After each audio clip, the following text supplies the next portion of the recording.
Hello there, this is Smita Mehra and this is episode 7 of Make It Happen. Today we're talking about a slightly different type of marketing, and that is non-internet based marketing. Last time we spoke about the internet and social media and how effective that is these days. But I suppose you want to sort of spread your risk, and depending on where your practice is and what kind of practice it is, you might want to look at other forms of marketing which may or may not be relevant to you. Over the years, we've tried everything from having fairs having some presence on stands in fairs, be they village fairs or school fairs, to having stands on within a mall in a busy business district. For example, within one of the malls in Canary Wharf, when we had a practice, that was a highly successful stand we used to have there at lunchtimes many years ago, and it was really brilliant because you had a captive audience every day. And so, they were very, very good. We've also sponsored balls for local schools.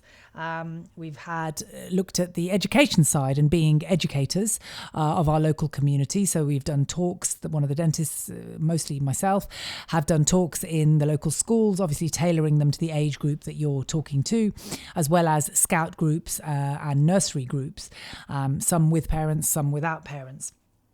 And this has worked very, very well, either through direct response in terms of bringing in business, or through indirectly educating people, which through sort of a filtering process over weeks or months eventually become patients of yours.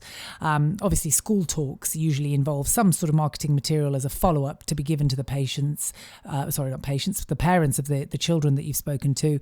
It might just be a little simple letter, or it might just be some sort of marketing material or a leaflet put in their school bags to be given to them.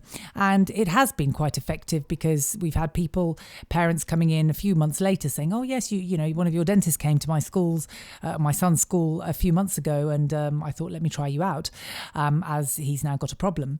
So things like that, where you're sort of sending subliminal messages through this marketing material or through your own presence, has also worked quite well. But that really is looking at the bigger picture and not sort of direct response marketing, which I suppose internet marketing or pay-per-click is. If, as I mentioned last time, magazine advertising or leaflets aren't really the way that we go forward these days, but my advice would be, if you do want to market in magazines or market with leaflets, I would make that very targeted. For example, if you want to advertise paediatric dentistry, you might produce targeted leaflets and deliver them to the local private nurseries or NCT groups or schools where they have a sort of younger section where parents are a lot more involved. And that would be quite an effective way of, you might have some sort of catch on there that actually draws them in, and things like that. Or conversely, you might go to nursing homes and you might have some sort of clever marketing that you put there for perhaps the children or the relatives of the people, the residents that are there, that might be more focused towards gerodontic dentistry. So I think targeted marketing these days, not a simple leaflet which says something for everyone, I don't think would be as effective, but certainly targeted marketing with these methods would be quite effective.